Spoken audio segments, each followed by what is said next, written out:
அஸ்ஸலாமு அலைக்கும் கைஸ். வாங்க இன்றைக்கி நாங்கள் நல்ல டேஸ்ட்டாக ஈஸியாக பர்ஃபி எப்படி செய்கிறேன்னு பார்ப்போம். ஒரு பேனில் தந்திக்கிறாலோ எண்ணெயும் நெய்யும் சேர்த்து அது சூடாகி கொண்டு வரப்போக்குள்ள கோதுமை மாவை சேர்த்து நல்லா மிக்ஸ் பண்ணுங்கள். கோதுமை நல்லா வரப்பட்டதும் பின்னால் ஒரு தட்டில் போட்டுட்டு அதில் மில்க் பவுடர் சேர்த்து நல்லா மிக்ஸ் பண்ணிக்கொள்ளுங்க. இப்போ வாங்க நாங்கள் சுகர் சிரப்பை செய்வோம். தந்திக்கிறாலோ சீனியில் 1/2 கப் தண்ணியை சேர்த்து சுகர் சிரப்பை செஞ்சுக்கொள்ளுங்க. அதில் ரோஸ்டஸையும் ஃபுட் கலரிங்கையும் சேர்த்துட்டு ஒரு கம்பி பதம் வந்ததும் மாவை அதில் சேர்த்து நல்லா மிக்ஸ் பண்ணிக்கொள்ளுங்க. நெய்யோட நல்லா மிக்ஸ் ஆகி ரோலாகி வந்ததும், அதாவது ரிப்பன் பதத்துக்கு வந்ததும் ஃப்ளேம்லேருந்து நாங்கள் அதை இறக்கி கீ தேய்ச்ச தட்டில் போட்டுக்கொள்ளணும்.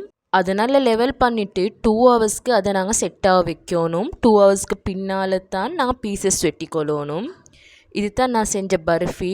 டேஸ்டிண்டா வேறு லெவலாக இருந்துச்சு. நீங்கள் கட்டாயம் ட்ரை பண்ணி பாருங்கள். உங்களுக்கு இந்த வீடியோ பிடிச்சிருந்தேன்டா லைக் பண்ணுங்கள். இதில் ஃபுல் வீடியோ பார்க்குறதுக்கு என் யூடியூப் சேனலை ஃபாலோ பண்ணுங்கள்.